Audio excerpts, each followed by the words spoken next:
Bismillahirrahmanirrahim.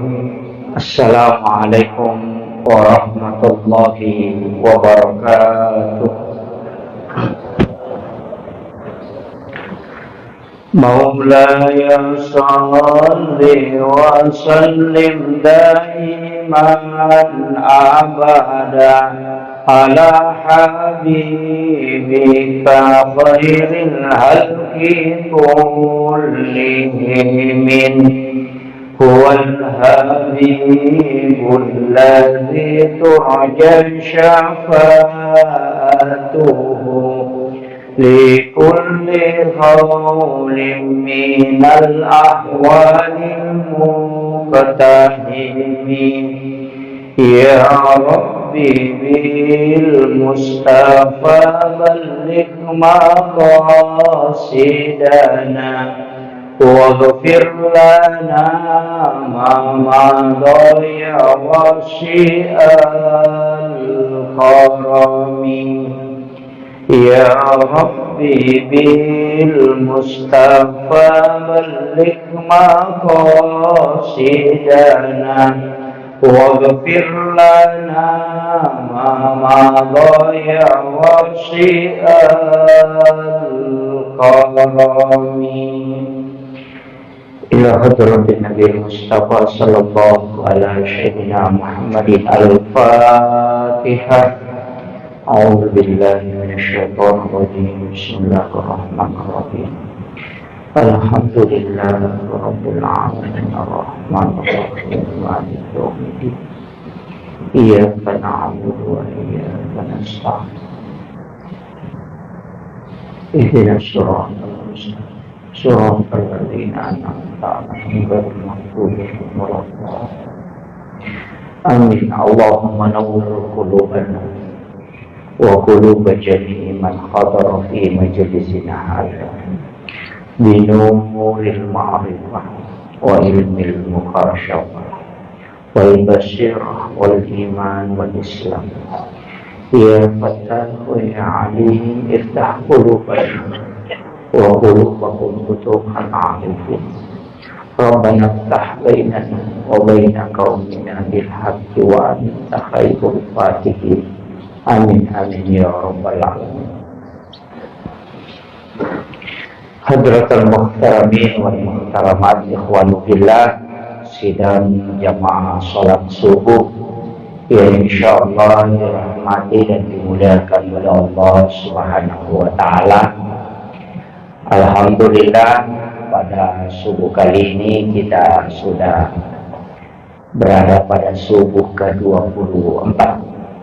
Insyaallah, kalau prediksi Hujjatul Islam Imam Ghazali di dalam kitabnya, ketika Ramadan itu masuk pada hari Kamis, maka beliau dalam selama hidupnya meneliti tentang turunnya Lailatul Qadar.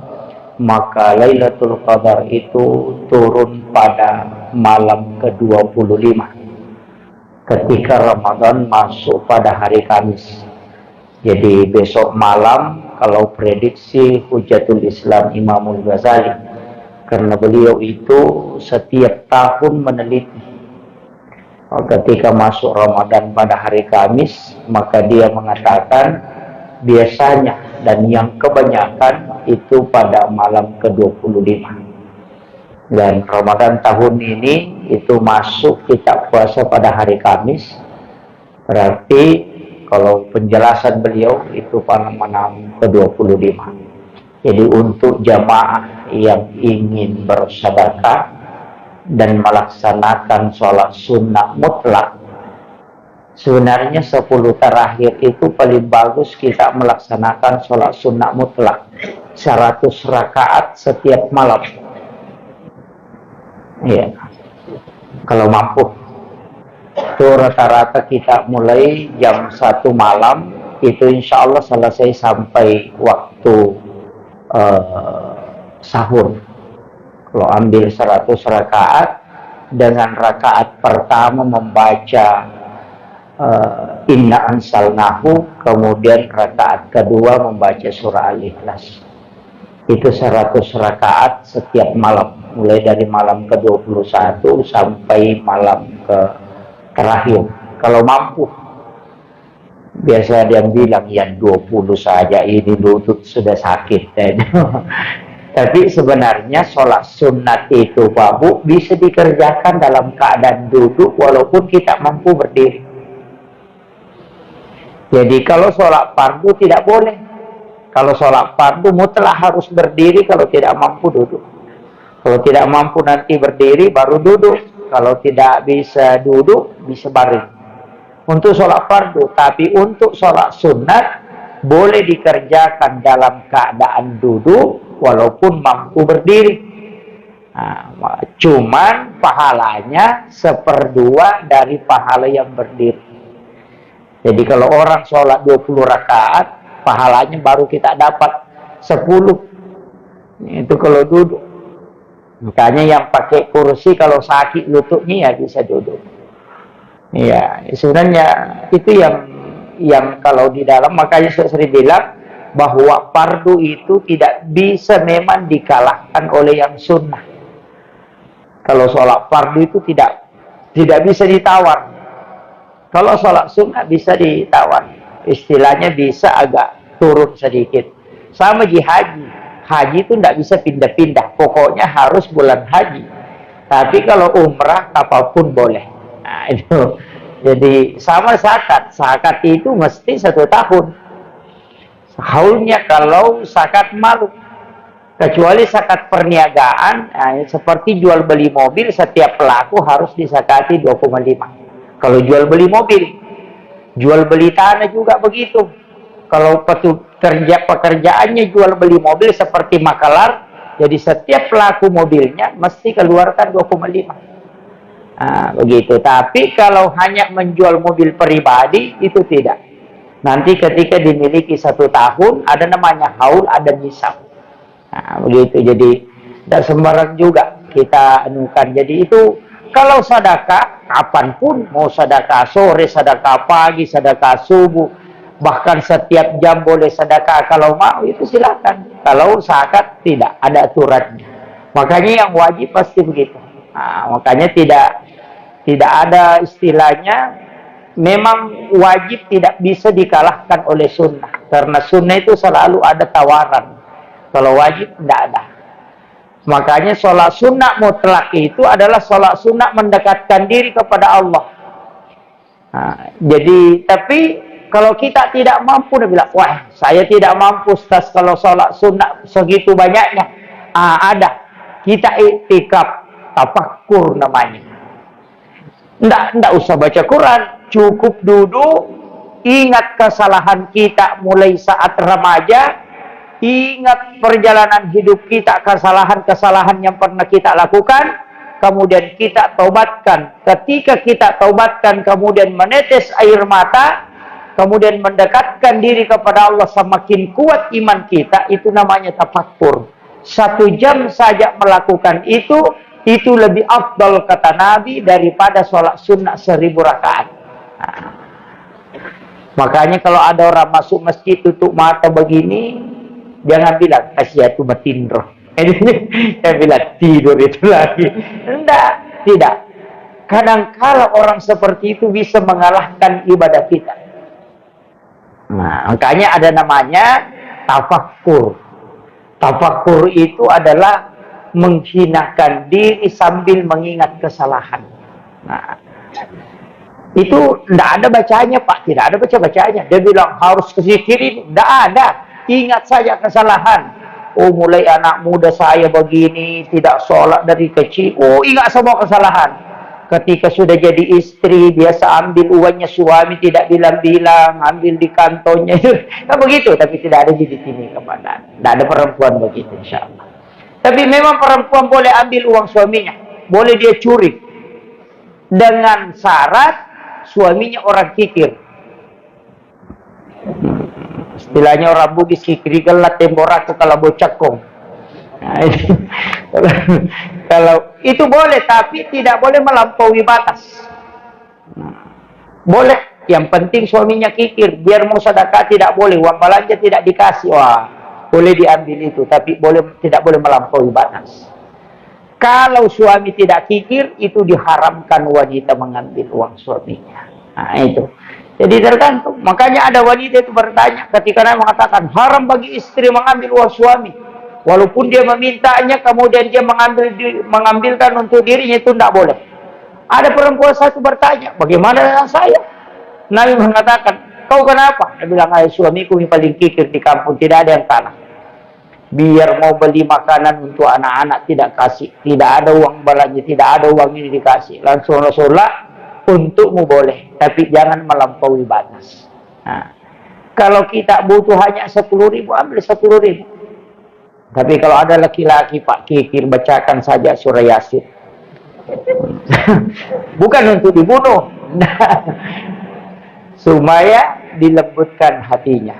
Nah, itu. Kadang-kala juga sebenarnya kalau kita di Indonesia, istri kasih istri supaya dia yang pegang uang, itu berkah. Cuma ada juga memang istri tidak bisa dikasih uang, Pak, yang selalu arisan, kemudian selalu belanja online. Nah, itu harus dia. Makanya kalau dikasih itu ada 2 kalimat. Saya kemarin ngaji sama guru tak diberitahu, kalau kasih tahu, mak ini uang kita ambil, berarti pemberian. Laki-laki tidak boleh cari lagi tuh uang. Kalau dia mengatakan, mak ini uang kita simpan, berarti itu amanah. Nah, beda. Jadi kalau kasih uang, istri kasih tahu, mak ini uang kita simpan, berarti itu dia tidak boleh belanja kalau tidak minta izin kepada suami. Tapi kalau bilang, mak ini uang kita ambil, berarti pemberian, jangan cari lagi. Nah, itu sudah diberikan ke istri. Kalau tidak ngomong suamiku, Ustaz, cuma kasih saja, tanya. Bilang ini saya dikasih atau disuruh simpan. Kalau bilang simpan, simpan. Kalau mau belanja, baru minta. Begitu caranya. Nah, ini kadang-kadang kan kita, ambil saja itu. Nah, itu. Kemudian, dalam kehidupan kita ini, ibadah itu kan ada tingkatan-tingkatannya masing-masing. Nanti kalau misalnya doa ada khusus, sholat sunat ada khusus, kemudian sedekah ada khusus. Saya sudah bahas. Tapi secara umum, semua ibadah tidak ada yang mengalahkan sholat. Semua ibadah tidak ada yang mengalahkan sholat. Itulah sehingga semua sholat masuk ke lini.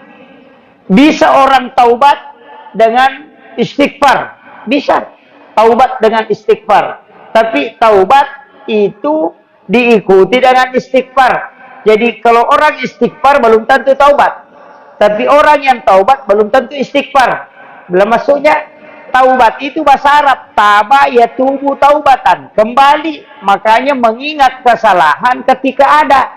Nanti sudah mengingat kesalahan baru mengakui. Setelah mengakui baru ucapkan istighfar. Itulah namanya taubat yang diikuti istighfar. Ada orang bilang, Pak, saya setiap hari taubat. Bagaimana caranya? Saya baca astagfirullah. Itu bukan taubat, itu istighfar namanya. Ya begitu. Jadi taubat itu ingat dulu kesalahanmu, baru kau mengakui di hadapan Allah, baru kau baca astagfirullah. Itu caranya. Jadi kan ada orang Pak itu bilang taubat setiap hari tapi dia tidak ingat kesalahan. Itu bukan taubat. Karena taubat itu bahasa Arab, taba yatubu taubatan, kembali, artinya kembali, merefleksi diri, mengingat berapa hari yang lalu, berapa bulan yang lalu, berapa tahun yang lalu. Diingat apa kesalahan kita. Oh, saya yang ambil sandalnya si Anu dulu. Itu diingat kesalahan. Baru minta ampun kepada Allah. Tapi ada ulama mengatakan taubat untuk dosa kepada Allah itu langsung. Tapi kalau ada barangnya orang diambil, taubatnya harus kembalikan. Wah, ini yang susah, Pak. Ini yang susah. Ambil sandalnya orang, pergi ke rumahnya makan sate, baru satenya dibungkus, baru dibawa pulang. Tidak dikasih tahu, itu fatal itu, Pak. Ibu-ibu yang banyak ini. Di kampung saya, bukan di sini. Kalau pergi ke acara, biasa ambil makanannya orang, tidak bilang-bilang. Oh, itu tidak boleh. Tidak boleh. Apalagi kalau orang bagi nasi dos, dia ambil 2. Dia bilang mau dibawa pulang. Itu haram, Pak. Kecuali memang orang kasih 2, tidak masalah. Tapi nambah 1, baru minta lagi 1. Oh, itu patah. Kalau itu dimakan anak-anak kita, itu yang nanti tidak mau dengarkan ucapan orang tuanya. Suami yang makan, oh nanti jadi selingkuh.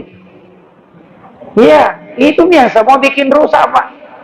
Makanan-makanan seperti itu. Makanya dalam tasawuf itu ada halal, ada yang berkah. Kalau halal, ya makanan halal. Orang hidangkan, itu halal. Tapi kalau dia tidak persilahkan kita, oh itu belum berkah. Makanya ulama sufi itu kalau dibuatkan teh, kalau tidak dikasih tahu maka silahkan minum atau bismillah, dia tidak akan minum. Karena dia mengatakan ini belum berkah. Tapi itu berat, Pak. Kalau ke pesta pernikahan, orang tuangkan teh baru pergi, tidak bilang-bilang, kita haus itu. Tidak minum. Makanya ulama itu kadang membawa air minum sendiri. Saya punya guru, Pak, itu kalau pergi baca doa, bungkus nasi dari rumahnya, pergi baca doa. Iya, kalau pergi baca doa selamat, baca doa orang meninggal, itu bawa nasi dari rumahnya, bawa nasi, merantang dari rumahnya. Saya itu dulu tanya, Pak Kiai, nah kita ke sana mau makan? Dia bilang, oh iya. Dia bilang, kenapa bawa nasi? Dia bilang, nak, saya takut kalau makanannya yang dihidangkan itu belum dibayar zakatnya. Beliau. Nah, kita ini pelajaran juga, Pak. Saya bilang begitu.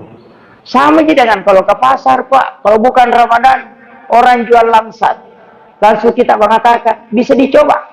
Ada juga yang tidak ngomong, langsung saja ambil baru dia makan. Oh, kecut, jalan lagi, ambil lagi, kecut, jalan, mutar di pasar itu kecut semua. Karena memang tidak mau beli langsat, cuma mau makan langsat. Tapi tidak ada di TV, tidak ada. Itu tidak ada. Itu yang fatal, Pak. Untuk mencoba makanannya orang, itu haram ketika kita mengambil. Itu haram. Karena sama dengan mencuri barangnya orang di depannya. Bilang, wah, jadi bagaimana, Ustaz? Aturannya agama begini. Katakan, bolehkah dicoba? Kalau dia mengatakan boleh, baru kasih begini tangan. Tolong kasih saya 1, saya mau coba. Nanti dia yang kasih, itu baru halal. Makumur berarti sama coba. ini kan masalah ini. Banyak ini, Pak, banyak. Dan ini saya harus anukan. Ibrahim bin Adham. Bayangkan, Pak, ini salah satu ulama sufi. Ibrahim bin Adham itu belanja di Mekah, di dekat Masjidil Haram, belanja kurma. Kurma itu di 1 liter. 1 liter itu dia masukkan orang Arab. Kemudian pada saat dia tuangkan ke dalam tempatnya itu, ada kurma melekat di pantat liter itu.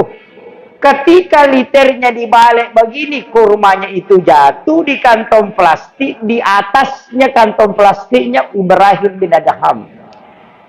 Dia kira makanan itu adalah kurma itu dari liternya, sehingga diambil. Padahal itu di luar liter, karena di pantatnya melekat.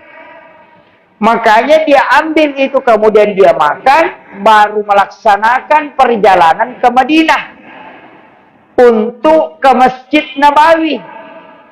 Tiba di Madinah, selama 1 bulan lebih dia berjalan, 1 bulan setengah, baru sampai di Masjid Nabawi. Sampai di Masjid Nabawi sholat, dia dengarkan malaikat ngomong.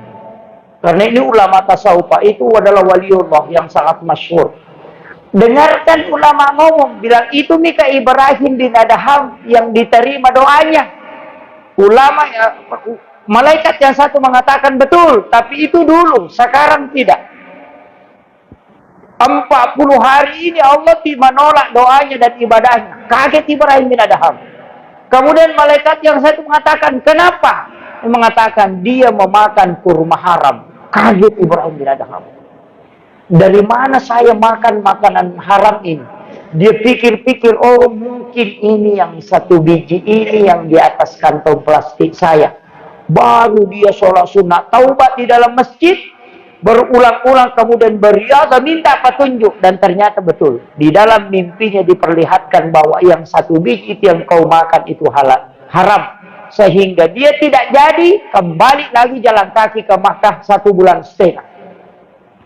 Hanya ingin kembali minta kehalalannya satu biji kurma ini. Pulang ke Makkah dengan jalan kaki 1,5 bulan, tiba di Masjidil Haram, dia cari penjualnya di tempat yang sama, itu sudah tidak ada. Setelah ditanyakan ke penjual yang ada di sekitarnya, dia bilang, itu 1 bulan yang lalu orang tua itu sudah meninggal. Menangis Ibrahim dan Ham. Di mana saya minta kehalalannya? Lalu sudah mengatakan, adakah ahli warisnya? Mengatakan ada. Ada ahli warisnya, anaknya ada menjual di pojok sana. Kemudian datanglah Ibrahim dan Adham minta kehalalannya. Bahwa 3 bulan yang lalu, saya beli kurma kepada bapakmu, tapi ada satu kurma yang tidak halal, karena dia melekat ternyata di bawah liternya yang dia berikan kepadaku. Saya makan itu, mohon dihalalkan. Apa kata anaknya? Saya halalkan. Untuk saya tidak masalah. Saya sudah halalkan. Tapi saya 9 bersaudara. Itu dia bilang, Pak. Bisa kita buka di Hikayatul Aulia itu. Saya 9 bersaudara. Saya sudah halalkan. Cari saudara saya yang 8. Ini baru minta kehalalannya. Ibrahim bin Adham itu mutar di Makkah selama 2,5 bulan. Hanya mencari 9 orang ini, 8 orang ini. Setelah dia minta semua kehalalannya, baru berjalan kembali ke Madinah. Bayangkan, Pak. Kita masuk ke pasar. Mulai pintu pasar, coba lamsat, sampai di ujung, putar, coba lagi. Iya. Ini. Kadang-kala kita begitu, Pak. Di kampung dulu daun pisangnya orang diambil saja, orang bagi-bagi kue, ambil satu, bagaimana tanya, bagi tidak ada, dia ambil lagi satu, pakai kantong plastik, ambil lagi. Bahkan ada yang parah, kasih panjang jilbabnya, baru masuk di bawahnya. Nggak ada di sini, nggak ada. Nggak ada. Iya, itu yang fatal. Makanan itu ketika masuk ke dalam perut kita, maka itu akan menghalangi doa dan sholat kita. Man a'aqalal haram lam tuqbalus salata wa du'a arba'ina yawman maniya. Siapa yang makan makanan haram, maka 40 hari 40 malam ibadahnya tertolak di hadapan Allah. Dan man a'aqalal haram, siapa yang makan makanan haram, tidak akan suci makan daging itu, kecuali api neraka yang akan membersihkan. Itu fatal. Makanya yang harus kita taubatkan. Makanya kalau taubat itu sudah taubat, kita istighfar. Dosa apa yang paling banyak kira-kira, Pak? Oh, dosa mata. Istighfarnya itu dibawa ke mata. Istighfarnya dibawa ke mata. Jangan bilang saja astagfirullahaladzim, astagfirullahaladzim. Bawa ke mata. Dosa mata itu astagfirullahaladzim. Pokoknya bawa ke mata itu. Mataku ini banyak dosanya, istighfar. 100 untuk mata kanan, 100 untuk mata kiri. Bawa ke telinga, bawa ke pikiran, bawa ke hati. Itu membersihkan. Kayak orang kalau mencuci baju tuh, kalau lengan bajunya banyak kotornya, tangannya banyak, itu yang disikat di tangannya. Kalau lehernya kotor, lehernya disikat. Artinya di mana banyak dosa, di situ kau masukkan istighfar. Itu caranya ketika istighfar. Jangan baca saja astagfirullahaladzim, astagfirullahaladzim, astagfirullahaladzim. Ada yang tidak, matanya. Orang yang suka nonton-nonton yang tidak bagus itu, yang Facebook begini-begini terus. Lihat gosip itu matamu itu yang paling banyak. Astagfirullahaladzim, astagfirullahaladzim. Ini mata nanti, Pak. Makanya matanya yang paling banyak dosanya. Dan yang paling banyak modalnya juga, Pak, mata. Kenapa? Karena mobil itu mata gitu yang mau ganti. Bilang, sudah tidak bagus micatnya, ini mau diganti. Matanya gitu, seandainya buta, dia tidak akan ganti itu. Kan begitu. Makanya saya biasa dikasih tahu itu, Pak Ustaz, ganti di mobil tak. Bilang, kenapa? Nah bilang itu catnya sudah mulai pudar. Saya bilang kalau saya bawa mobil tidak lihat di catnya jalanan di kuliah. Itu kadang-kadang kan orang begitu. Sama aja dengan HP Pak. Sama-sama gunanya dipakai menelpon cuma kameranya sedikit baru ganti lagi. Ini kan memang jadi masalah Pak. Makanya perempuan di kampung itu perempuan lagi nih. Perempuan di kampung itu saya sering tegur Pak. Kenapa? Dia seberlebih-lebihan. Kenapa saya katakan berlebihan? Beli pakaian tidak mau berhenti beli pakaian. Padahal Rasulullah mengatakan 40 hari pakaian tidak dipakai itu kalau dari kemudian minta pertanggungjawaban ke kita. Merintih di hadapan Allah itu.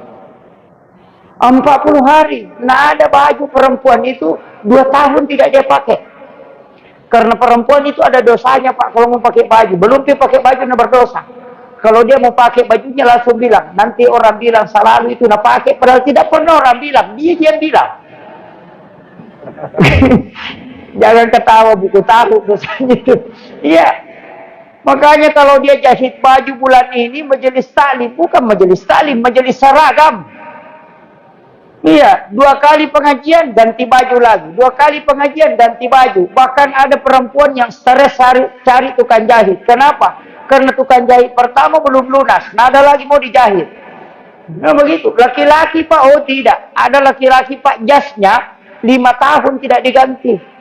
Perempuan tidak. 2 kali dia pakai baju langsung bilang, hari ini dipakai mau ganti lagi. Bilangin nanti orang selalu itu nak pakai. Padahal tidak ada yang bilang begitu. Cuma dia yang begitu. Pernah udah apa salah laki-laki Pak 35 tahun jasnya tidak dia ganti. Jasnya nak pakai menikah, nak pakai kasih menikah anaknya. Bayangkan lamanya tidak nak ganti. Makanya kalau mau ke pesta laki-laki gampang sekali. Sebentar saja ambil sarung, pasang baju kos, kemudian ambil jas, songkoknya dikasih begini saja, selesai. Bahkan di mobil pindah pasang. Itu laki-laki, makanya tidak pernah menunggu. Kalau perempuan, oh sudah, alis yang lurus dikasih bengkok. Nah itu di kampung saya, bukan di sini. Iya. Dikasih bengkok naik kemudian iya jilbabnya Pak ada semua macamnya mulai dari jilbab bunuh diri yang putar-putar itu dia yang makan saya ketakutan tidak bisa balik begini. Iya dulu hilang itu ya ada lagi tiang miring-miring di dalam hilang yang miring-miring yang tingkat-tingkat lagi ke bawah hilang tingkat-tingkat Pak yang ada lagi lubangnya di dalam dari dalam tangannya masuk keluar begini. Ah itu muncul itu ya laki-laki tidak pernah berubah itu terus ya dia pakai perempuan oh tidak makanya itu yang paling banyak modalnya. Ada orang Pinrang itu Pak saya datang ngobati karena dia kena penyakit cacar saya bilang Pak Ustaz saya pernah dengar kita cara makan saya bilang oh iya nanti. Jadi itu kalau orang kena penyakit cacar Pak tinggal ambil air putih 1 gelas bacakan huruf hijaiyah huruf alif sampai ya baru tiup 3 kali kemudian kasih minum dan bacakan di ubun-ubunnya 3 kali insya Allah itu cacarnya tidak akan meletus langsung hilang. Nah itu obatnya. Nah itu tanpa resep dokter itu huruf hijaiyah a ba ta sa ja ha itu aja dibaca sampai alif lam hamzah ya baru ditiup di air 3 kali dibaca tiupkan ke ubung-ubungnya 3 kali lakukan 3 hari berturut-turut itu cacarnya akan hilang tidak membekas itu. Nah, jadi saya naik ke situ baca langsung saya naik saya kira rumah orang Cina Pak mulai di depan tangganya sudah ada guci berjejer gucinya itu masuk ke dalam di atas lemari ada gucinya di depan lemari ada guci dekat tempat tidurnya ada guci saya bilang ini kayak orang Cina atau koleksi guci langsung saya kok suaminya bilang Kak ini jual beli guci Pak. Nah bilang oh tidak itu mi perempuan Pak Ustaz bikin pusing. Saya bilang kenapa saya bilang itu perempuan bikin pusing Pak Ustaz. Saya bilang kenapa lagi itu nah suka sekali guci itu dari Cina itu Pak Ustaz dari Thailand itu satu itu katanya dari Jakarta. Saya bilang yang begini Pak mahal. Nah bilang jangan bilang Pak Ustaz mahal itu 100 juta lebih tiap di depan situ. Nah bilang lebih mahal ini guci Pak Ustaz daripada dia. Kenapa bisa? Kan masuk istrinya bikin air panas jadi cari saya di luar. Lebih mahal ini guci Ustaz daripada di sebelah. Kenapa bisa? Bilang waktunya saya nikahi dia, itu saya lamar hanya kasih naik 80 juta. Nah ini gucinya sudah hampir 1 miliar Pak Ustaz. Bilang wah stres betul suaminya. Bilang wah memang fatal ini. Jadi kadang begitu Pak. Saya lihat guci berdiri saja.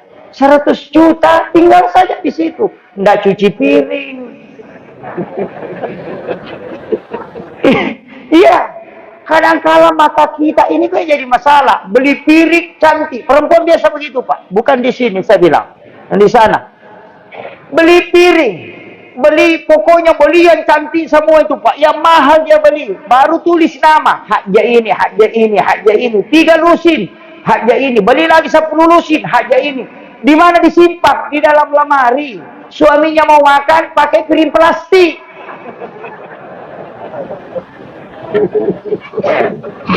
Tidak ada di sini.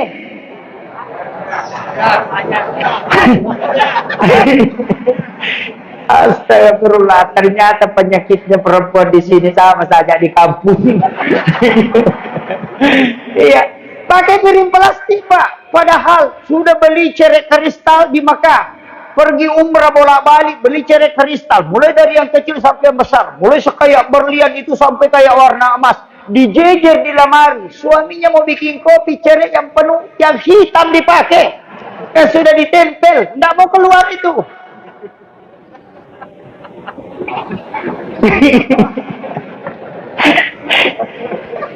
Saya biasa bilang, ini mau di apa?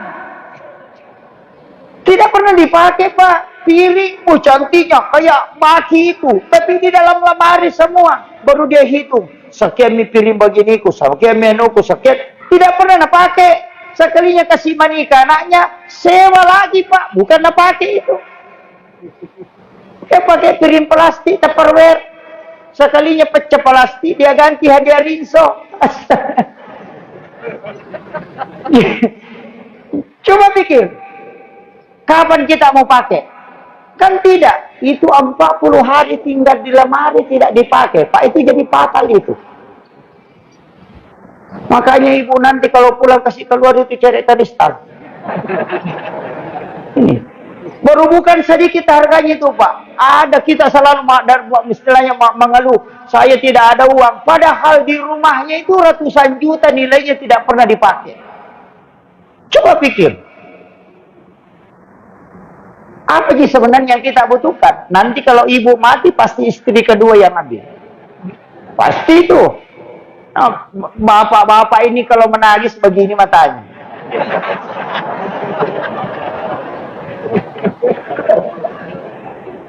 Iya. Makanya saya kasih tahu. Dalam hidup ini kan itu yang paling memberatkan kita nanti dari kemudian Pak. Itu yang memberatkan. Ditanya ini, ditanya ini, ditanya ini. Makanya enaknya itu kalau orang miskin Pak mati tidak ada apa-apanya, sebentar saja baru mau diperiksa sama malaikat, apa yang kau bawa? Tidak ada, begini saja. Oh ya, langsung masuk, selesai. Kalau banyak diperiksa, ditanya semua itu, mulai HP, mulai televisi di rumah, kamar di rumah kita, ada yang kita tempati. Makanya ada satu kuncinya itu Pak, setiap beli pakaian langsung pakai sholat. Langsung pakai sholat. Beli mobil langsung pakai ke masjid. Tidak ada pakaian yang kita langsung pakai sholat itu tidak kusut kemudian ada penggantinya Pak. Dan itu saya pernah buktikan. Saya itu pernah hampir 3 tahun tidak beli baju. Saya mau tes itu. Betul itu Pak. Kalau ada baju langsung dari dibeli langsung pakai sholat. Insya Allah tidak kusut itu kemudian ada lagi baju itu. Saya pernah tes itu tidak beli baju. Orang selalu kasih. Saya bilang betul-betul ini amalannya Guru. Itu saya dapat dari Guru Profesor Dr. Quraisy Shihab. Itu, tapi cukup pakaian Pak, jangan ganti, jangan kasih belok. Kalau ada orang menikah langsung pakai sholat, belum tua ada penggantinya, wah jangan. Itu fatal itu. Enggak, itu pakaian saja. Itu hikmahnya Pak. Dan itu luar biasa kalau kita mau amalkan itu. Itu sederhana saja. Makanya Rasulullah itu cuma punya 5 pasang baju Pak. 1 baju besi yang digadaikan nanti sebelum meninggal. Karena dia beli gandum 8 kilo tapi uangnya tidak cukup, makanya dia gadaikan baju besinya. Itu orang Yahudi. Itu saking kurangnya hartanya Rasulullah. Kemudian baju sholat ada 2, satu agak pendek, itu satu sempurna. Kemudian baju tidurnya ada 1, kemudian baju yang dipakai sehari-hari itu ada 1. Itu 5. Jadi memang bajunya Nabi itu nanti mau sholat baru dia pakai. Itu baju sholatnya. Makanya kalau ada pak baju nanti mau sholat baru dipakai, itu insya Allah membantu kita untuk khusyuk. Membantu kita. Kadang-kala itu yang dipakai tidur, itu yang dipakai masuk WC, itu yang dipakai. Baru itu juga dipakai sholat. Itu yang dipakai lompat-lompat olahraga. Terutama perempuan, Pak. Dia mencuci piring, bau sabun tangannya, dia lapkan ke dasternya. Kemudian berkeringat, dia tarik lagi dasternya. Dia kasih keluar ingusnya, ambil lagi dasternya, baru dia lap begini. Biasa begitu. Cuci ikan, cuci apa, dilap lagi ke dasternya. Sekalinya masuk waktu sholat, berwudu, langsung dipasangi talkum di luarnya. Padahal bajunya itu sudah dipakai ingus, ada bau ikan di situ apa. Kalau ada baju kita malu pakai ketemu Pak Camat, malu pakai ke pasar, mestinya kita lebih malu pakai berhadapan dengan Allah Subhanahu wa Ta'ala. Itu adab dalam pakaian untuk sholat. Nah, makanya sholat itu pada tempatnya khusus. Ini masjid kita, ini yang sunnah Rasulnya begini. Jadi mihrab di masa Nabi itu begini, Pak. Tidak ada maju ke depan itu. Lurus.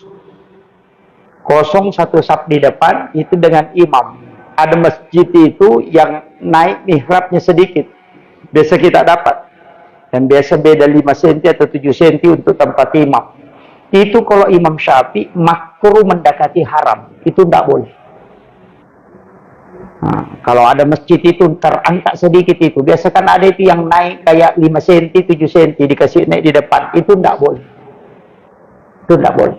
Itu makruh mendekati haram oleh Imam Syafi'i. Sama dengan memotong kuku jenazah ketika mau dimandikan. Itu makruh mendekati haram. Itu tidak boleh. Karena makruhnya Imam Syafi'i itu ada 2. Ada makruh tanzih, ada makruh adab, ada makruh hukum. Makruh hukum itu yang mendekati haram. Nah, kemudian ini nanti kalau kita mau tahu, tapi kan kita sudah pakai mihrab yang belakangan ini, yang maju ke depan. Itu bagusnya mihrab juga yang maju ke depan, itu ada jalurnya imam untuk keluar. Ada juga masjid itu, Pak, dia tutup rapat kiri kanan. Kalau imam batal wudu, dia lari kemana? Mau lompat ke belakang. Makanya pintu darurat kiri kanan itu sebenarnya pintunya imam. Makanya kalau saya pernah belajar tasawuf imam, Pak, di Aceh itu 8 tahun lebih. Makanya saya tidak mau jadi imam. Saya tidak khatam. Di pondok itu saya paling takut jadi imam. Jadi kalau saya disuruh imam, lebih baik pulang ke rumah. Iya, tidak mau. Saya sudah pelajari betul itu, sangat berat. Makanya orang tasawuf dulu itu kalau bicara tentang imam, sudah. Tidak berani. Itu imam, Pak, ada 27 syaratnya. Itu fikih ada 19. Itu bahaya, Pak. Makanya ada juga orang mentang-mentang sama yang di belakang imam ini. Saya tidak berani, Pak, berdiri di belakang imam. 3 di samping imam itu saya pasti menjauh. Makanya saya selalu geser ke sini. Kalau orang begini, saya berdiri saja begini. Nanti ada orang yang ngisi, sengaja.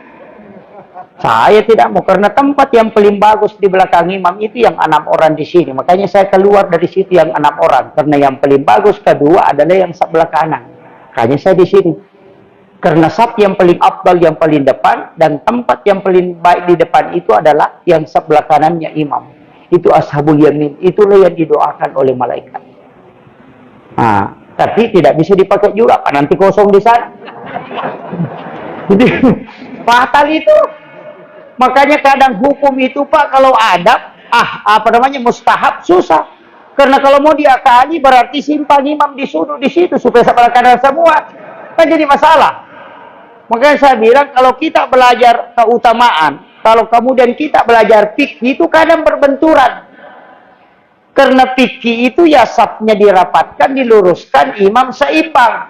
Tapi kalau dalam keutamaan, saf yang paling bagus yang di depan, kemudian di sebelah kanan. Yang awalnya yang paling bagus itu yang di belakang imam. Jadi kalau yang di belakang imam bisa mau dikasih cembung di masjid. Begitu. Makanya kan susah. Makanya kita ambil sebelah kanan. Kalau tidak bisa, ada juga orang, Pak, memang tidak mau isi di depan. Padahal Nabi mengatakan langkah yang paling dirindukan oleh Allah adalah langkahnya orang menutup saf yang kosong. Itu yang paling dirindukan Allah. Makanya kalau ada saf kosong langsung berlomba masuk, Pak. Berlomba masuk ke situ. Kita kadang orang disuruh tidak mau. Bahkan ada yang parah, Pak. Sajadahnya sudah ditarik ke depan, sajadahnya yang maju, orangnya tidak mau maju. Itu kayak sapi mau dipotong selalu begini. Weh, padahal jauhnya jalan dari rumahnya ke masjid.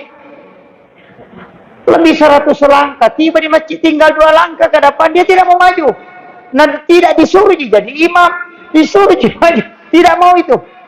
Memang susah, Pak. Hidayah itu susah. Kalau Allah tidak kasih. Berat sekali itu. Padahal tidak disuruh jadi imam. Makanya saya menghindari itu belakang imam. Jadi kalau salah imamnya siapa yang mau kasih lurus. Makanya Ustaz Munir itu pas tempatnya. Karena memang imam. Ya dan dia gantikan. Makanya salah di ke samping. Aman saya selamat itu, Pak. Kalau orang di situ lagi saya mundur. Putar lagi tuh, Pak. Saya tidak mau. Karena saya pernah pelajari, Pak. Itu berat itu. Tapi ini kan tempat-tempat, Pak. Tempatnya Abu Bakar, tempatnya Umar, tempatnya Utsman, tempatnya Sayyidina Ali. Saya tempati tempatnya Sayyidina Ali. Senang di situ tempatnya Sayyidina Ali. Kenapa tempatnya Sayyidina Ali? Supaya diberikan ilmu laduni. Itu kuncinya. Nah, itu ada tempat. Makanya kalau orang tahu, Pak, pasti berlomba di sini. Nah, tapi jangan berlomba di sini kalau tidak tahu. Nanti kalau imam salah, siapa yang meluruskan? Nah, itu makanya susah itu. Nah, makanya kalau di Mekah itu, di Masjidil Haram, itu ada 6 orang itu, Pak, itu pakaiannya khusus.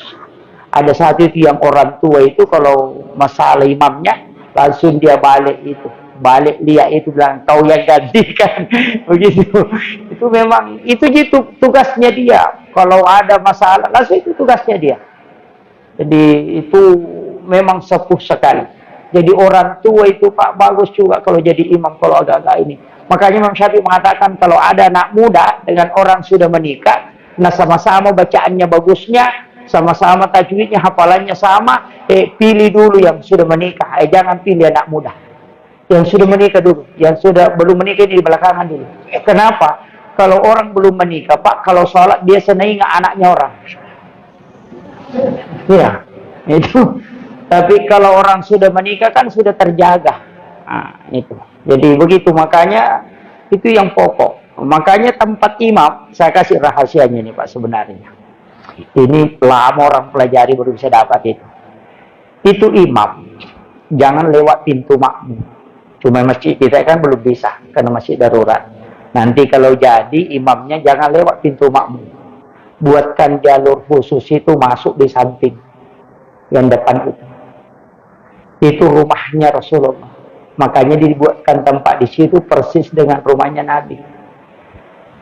Kemudian ambil sajadah, letakkan di situ, jangan ganti. Jadi kasih 2 lapis, kemudian di situ disimpan. Jadi imam kalau dari rumahnya langsung masuk lewat situ sholat. Sholat sunatnya di situ, jangan di dalam masjid, di situ di dalam. Nanti setelah muazzin iqamat baru dia keluar langsung masuk ke sini. Khatib Jumat juga begitu, kalau dia datang jangan bawa ke sini, langsung masuk ke situ dulu. Nanti sudah azan langsung masuk ke masjid, langsung naik ke mimbar. Itu yang sunnahnya. Nah, kalau ada imam tidak lewat di pintu, Pak, di pintu jamaah, dia hanya lewat pintu khusus, itu tidak akan dikalahkan bacaannya oleh makmum. Kuat itu. Karena imam itu seperti listrik juga, Pak. Seperti listrik. Kalau pembatasnya 900, nah balonnya 1000, kalau menyala balonnya pasti turun pembatas.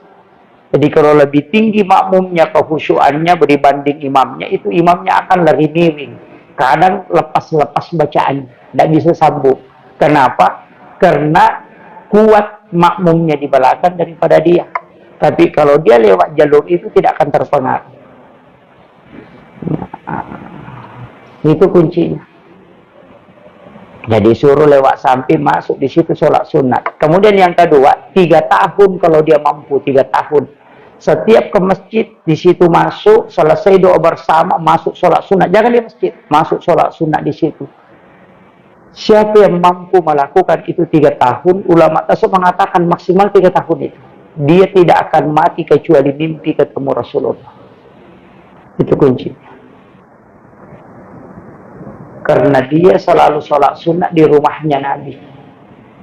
Istilahnya ulama kita begitu. Itu kuncinya Pak di situ. Kemudian yang ketiga, imam itu tidak boleh bicara di tempatnya menjadi imam. Tempat imam itu disebut mihrab, bukan masjid, tapi mihrab. Mihrab itu Pak lapisan khusus, makanya sajadah imam itu 2 lapis, dikasih amblak di bawahnya, baru dikasih lapisan di atasnya. Sajadah itu yang amblak di bawah jangan dilipat, sajadahnya saja yang dilipat kalau mau dilipat. Karena mihrab itu tidak boleh bergerak. Dari situlah masjid dulu, karena wali yang bikin, ulama yang buat. Itu keramik tempat sajadah imam itu lain warnanya Pak. Biasa 6 keramik di situ warna hitam atau warna coklat. Karena mihrab itu tidak boleh bergerak. Cuma sekarang karena insinyur yang buat sama-sama semua warnanya. Kan begitu. Makanya mihrab itu dari mana dalilnya? Itu ayat. Fataqabbalaha rabbuha biqabulin hasanin wa ambataha nabatan hasanan wa kaffalaha Zakaria.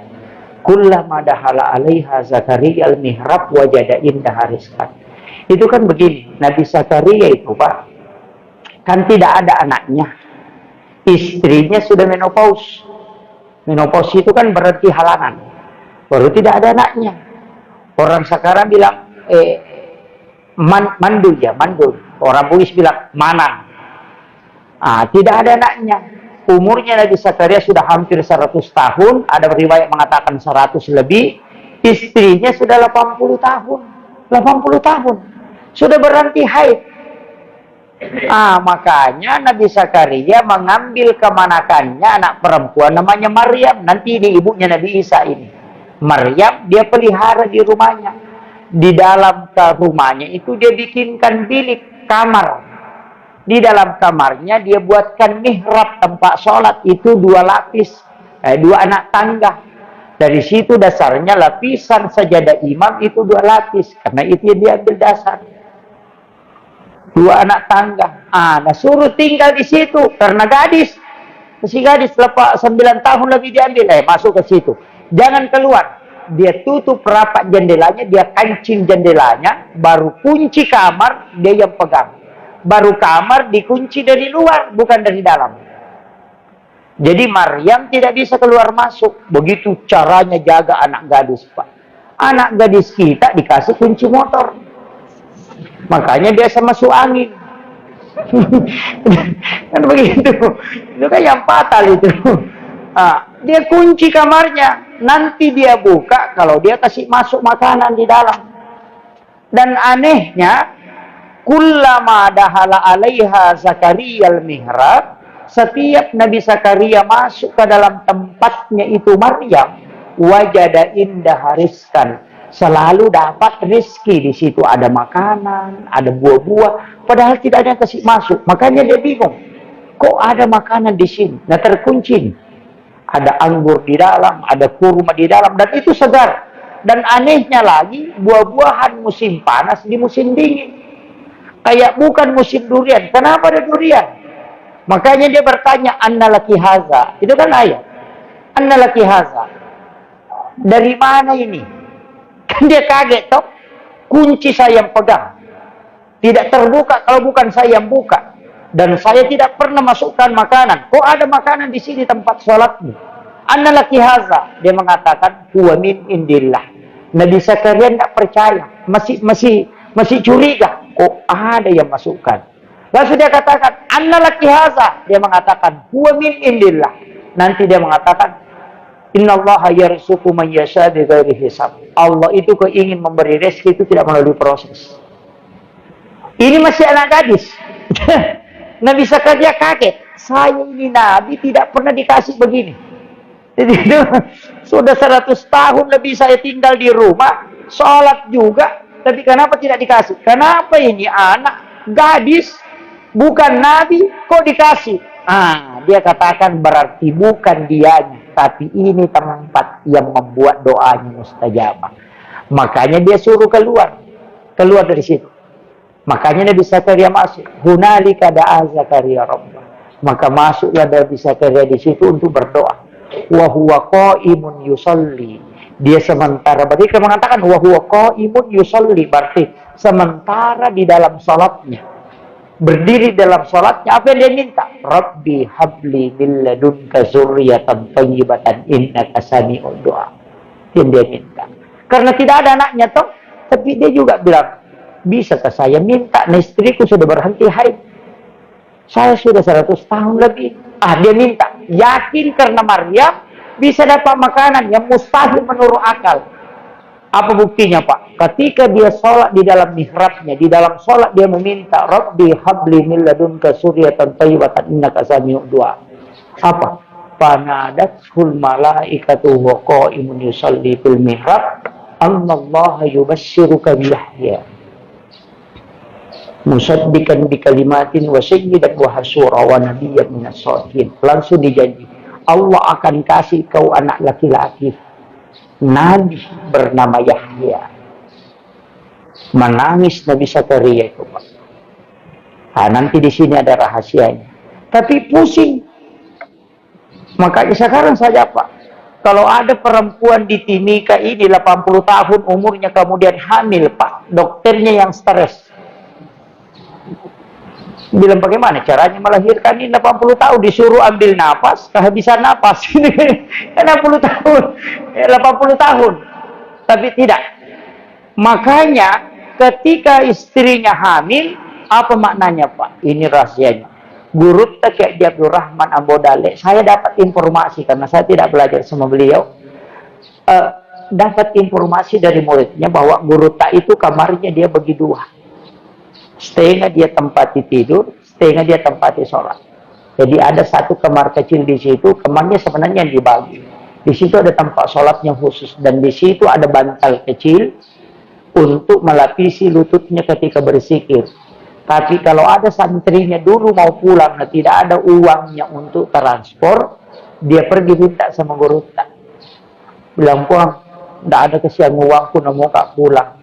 Bilang Guru, masuk minyak di situ di kamar, lihat di bawah bantal.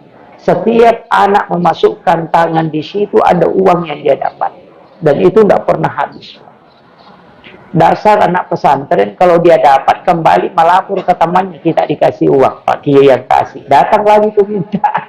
Tidak pernah habis. Dari mana? Huwa min indillah. Karena dia membuat tempat khusus yang bisa tembus dengan Allah komunikasinya.